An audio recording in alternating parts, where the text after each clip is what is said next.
AP రాజకీయాల్లోకి YS Sharmila రాబోతున్నారు. మరి 2024కు సంబంధించి ఎవరు ఓట్లు చేర్చబోతున్నారని మీరు అనుకుంటున్నారు? ఎవరు ఓట్లు చేల్చడానికి ఛాన్స్ లేదండి. జగన్మోహన్ రెడ్డి ఓటు అనేది ఆమె చేయాల్సదు, చీల్చే క్వశ్చన్ లేదు.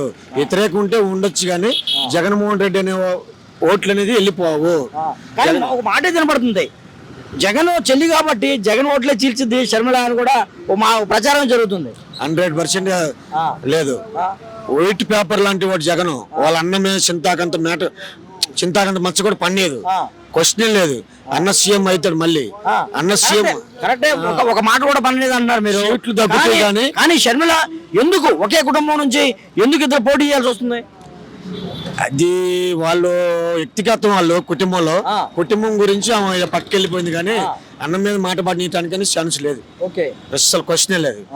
రాష్ట్రంలో జగన్మోహన్ రెడ్డి చేసే పనులకి మెడికల్ కాలేజీలు కానీ అన్ని కానీ పింఛన్లు కానీ ఈ వాలంటీర్లు కానీ సచివాలయాలు కానీ రైతు భరోసాలు అన్ని సత్యశ్యామలంగా ఉన్నాయి కాబట్టి ఈ జనం అనేది ఉత్త పుకార్లు. టీడీపీ వాళ్ళు గోల్ చేస్తున్నారు. ఇవన్నీ పుకార్లు. ఈ క్లాసింగ్లు ఇస్తున్నారు కదా, వాళ్ళని మారుస్తున్నారు, వీళ్ళని మారుస్తున్నారు. అవన్నీ ఉత్త మాటలు. ఎక్కడికి వెళ్ళరు, ఎవరు ఎక్కడికి వెళ్ళరు. జగన్మోహన్ రెడ్డి వాళ్ళు మొత్తానికి హామీలు ఇస్తున్నాడు. వాళ్ళనేది జగన్మోహన్ రెడ్డి ఖర్చు. జగన్మోహన్ రెడ్డిని ఓడించడానికే చంద్రబాబు చెల్లి మరి షర్మిలతో మాట్లాడి తీసుకొస్తున్నారు రాజకీయాల్లో కూడా మాట్లాడడం. వీళ్ళు మొత్తం 100 కుటుంబాలు లేకపోయినా సరే ఒక కుటుంబం ఏం చేయలేవండి. జగన్మోహన్ రెడ్డి కుటుంబాన్ని ఏం చేయలేరు. సీట్ రాని వ్యక్తులంతా, నాయకులంతా ఆ పార్టీలో చేరుతున్నారు.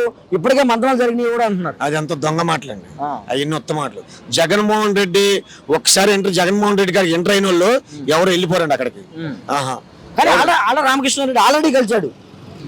ఆళ్ళ రామకృష్ణారెడ్డి అది వ్యక్తిగతం అండి. రాజశేఖర రెడ్డి ఉన్న కాడి నుంచి, వాళ్ళ నాన్నగారి కాడి నుంచి అది వ్యక్తిగతంగా. జగన్మోహన్ రెడ్డి ఏంటంటే పనులు చేస్తున్నాడు. వీళ్ళంతా డబ్బులు మమ్మల్ని తినట్లేదు, మాకు అవి చేయలేదు, ఈ చేయలేదు అన్నారు. కానీ పార్టీని అతను కాపాడుకొస్తున్నాడు. కొత్తగా గెలిచి కొత్త పార్టీ పెట్టాడండి. కొత్తగా పెట్టినప్పుడు ఎలా ఉంటుందండి? అన్నీ చూసుకోవాలి కదా, కొత్త సంవత్సరం లాగా చూసుకోవాలి కదా. అవును, మరి చూసుకునే మొత్తం ఎగబడితే ఎట్లా వస్తాయండి? కానీ కొంతమంది ప్రచారం చేస్తున్నారు, జగన్ కి షర్మిలకి పచ్చగడ్డ ఎత్తే బాగుంటుంది, కేవలం అన్నయ్యని ఓడించడానికి మళ్ళీ తెలంగాణ నుంచి ఇక్కడికి వచ్చిందని కూడా చెప్తున్నారు. అస్సలండి ఉత్త మాటలండి. టీడీపీ వాళ్ళు అంతా గోల్ చేసి టీడీపీ వాళ్ళే వాళ్ళ ఛానల్లోనే వస్తుంది. వాళ్ళ ఛానల్ TV5 కానీ, ఈనాడు కానీ, ఆంధ్రజ్యోతి కానీ వాళ్ళ ఛానల్లోనే ఎక్కువ చూపిస్తున్నారు అమ్మాయిని. అంతేగాని షర్మిల వాళ్ళ అన్న మాట పడలేదు. మాట కొంచెం వాళ్ళ కుటుంబం చెడిపోదండి. ఎవరు ఓట్లు చీలిపోతాయి? కుటుంబం వాళ్ళు ఎవరు ఓట్లు చీలిపోయే అవకాశం ఉంది? టీడీపీ ఓట్లు చీలిపోతాయి.